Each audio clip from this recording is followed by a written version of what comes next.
Good afternoon, people. Sunday afternoon, in fact, and it's a little bit chilly. I think even though it's not going to get down too cold tonight, I'll be lighting the fire just to keep, well, not cold. Okay, what are we up to? Well, I'm up to deleting things, and a lot of things have been deleted. But I just want to go over for the Sunday Dave's Diary update for what we are planning to do.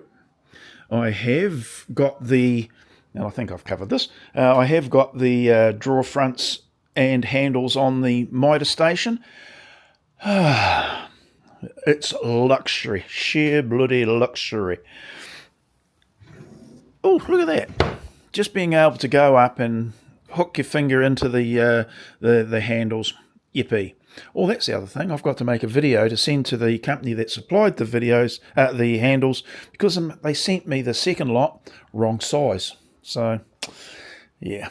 To be fair, they might not be too bad, but they are quite a bit smaller in width. And getting your hands into those smaller handles might be a bit of a nuisance. We'll see. Anyway.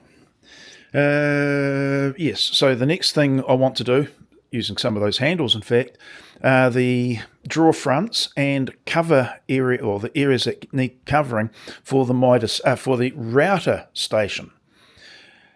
Ideally, I have all the grain of the drawer fronts running in the same direction, and in the case of this little vertical pull out, that's a little bit tricky. I haven't got anything narrow and tall like that with that sort of grain, like effectively, well, exactly, this sort of panel, but with the grain going that way instead of along it. So, and this is the reason for the video, really. I have this long panel here that isn't quite big enough to get that particular piece out of. So what I'm going to do, and it's not really going to be that critical, but I've got this bit of melamine and this bit, and I'm going to try and align some of the grain so that it kind of looks like I've achieved that outcome. The problem being, I have to make sure that the grain is... Well, anyway, that's what I'm going to do. Now, the beauty of having a nice worktop, everyone that's got one will know, is that you can lay out some of your big sheets. That's the 2440 long or 8 foot long piece there. Sits there behaving itself.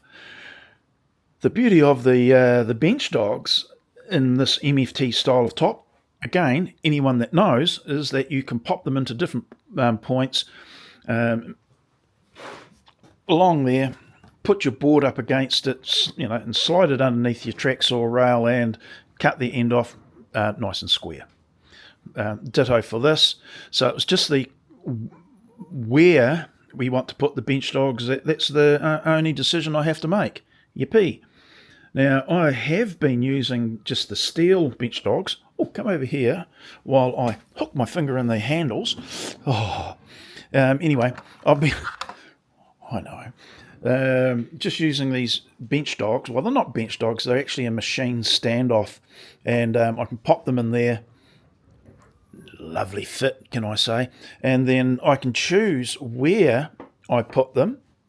And that will be my fence for the... I'll go get another one. I did not prepare this earlier, did I? But I can slip it in there. This is all obvious stuff. Pull the sheet round onto the pins, slide it underneath and do the cutting. Why I'm saying this is good, because if you set up with a fence, one of these things, it kind of is a little bit more not restrictive itself, but it's a little bit fiddly where it goes. And I think making use of bench dogs might be just a little bit more versatile. That fence is there for a reason, and when I get to it, I'll figure it out. But we sometimes perhaps underappreciate just simply putting in a pin. The other, not that drawer, this drawer here, the other option certainly is to, that one there and that one there, is to put this sort of bench dog in, a proper bench dog. The reason for that is, well, I've got them. Yeah, there's a nice fit in there. That one. Pop them in there. They're a nice fit too, actually, by the way I'm making comment. But they have got the flat edges on them, which are no more or less stable than just having a pin. So the need to have, and buy specific bench dogs, like this, for this scenario at least, isn't really required. So you can make use of a lesser,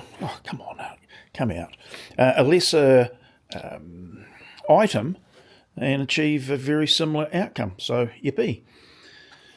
Now, it can also be that you can, and I've got some, if I just go over here, I'm pretty certain I've talked about it. Let me just reach in. Let me just drop it on the floor. So let's go retrieve that. Oh, sorry about that. 25mm conduit, or 20mm conduit, I should say. And that goes in the hole perfectly. So, cheaper. It is also possible, and I've got some, and no, I'm not going to go grab it, just a 20mm bit of dowel. Pop them in the hole, and then you've got the facility to make your timber, your sheets push up against the dowel, and again you've got a cheap, easily obtained bench dog. Then just add a bit of a dowel, so you don't have to go to the more expensive purchase of like I've got. I'm happy to have bought them, but the need for them is not there. The benefit of the rails will be that they can have, like other accessory stops put on it. Can't really do that with the rails. The bench dogs there. That's what the rails are there for. There's the stop right there. It can slide on, and so it's got its purpose, its uses. But when you're doing this sort of thing, yippee. That's what I'll be doing. Probably not. Possibly today. Probably tomorrow. Getting some materials ready to be chopped up for the drawer fronts. So that will be a really good use of my time to tidy things up. And that's what I'm doing in general, just tidying things up, ready to go for the next project, which will likely be that's right. I'm going to remake the parallel arm, guide or gauge or rail, or whatever you want to call it. Going to remake that. I've already talked about that. There's just little tweaks I want to do to it. Really, there's not much that needs done, to be fair, but let's do it anyway. Trying to refine it as I'm going through. So, yeah, might take a wee while, but yeah, so that's not critical. I can carry on doing the work that I want using this one. Any shortcomings are so small, it's really not that critical.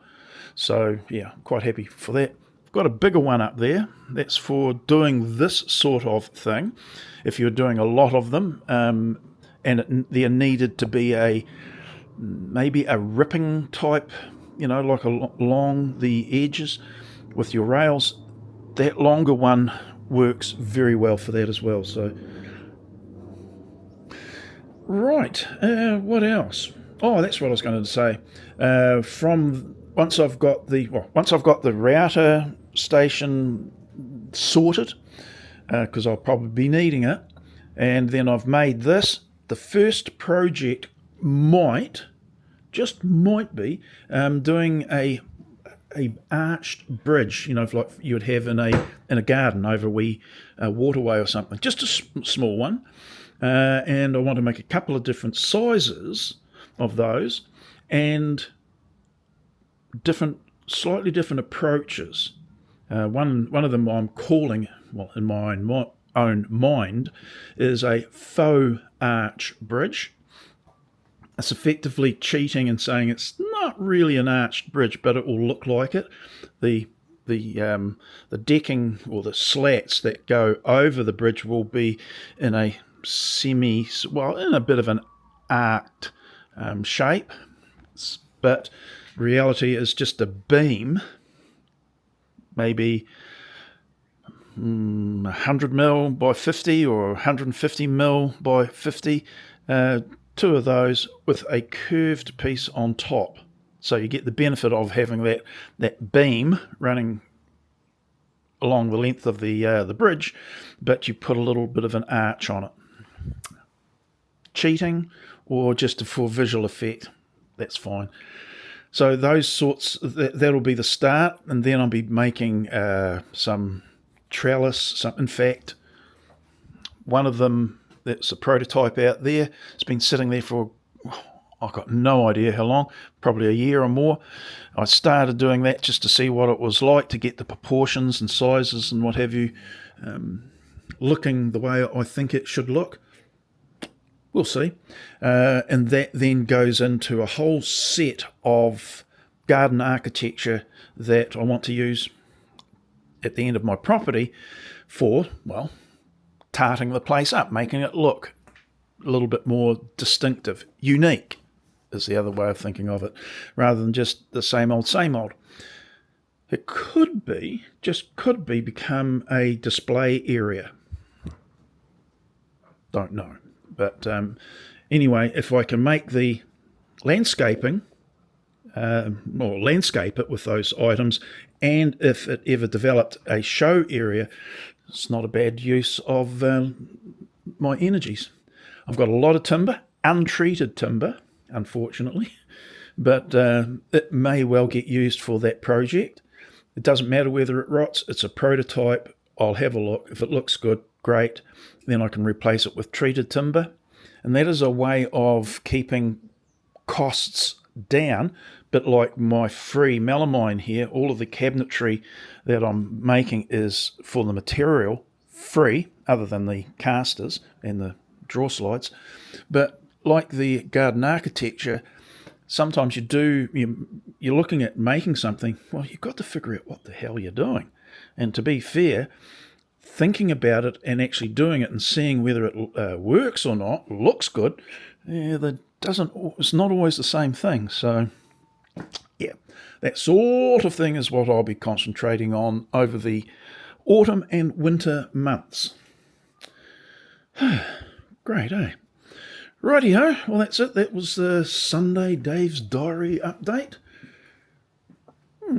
Quite happy to get in a wee bit of a workshop back. It's just nice to have some grey stuff, concrete, to be able to walk around and things tucked away tidily. Just makes for a better working environment. So, and it hasn't been like that for a long time. So, yeah. Radio. I might trim some of those down before I go back in, but it's a bit chilly out here. What's the temperature? Sometimes it's just the way the body is feeling. It's 9 degrees Celsius, which is what? It's 48 degrees Fahrenheit. Oh, tropical. I'm getting soft. Rightio, that's it. I'll wander off, leave you alone, and I'll catch up with you in the next one. Okay, bye now.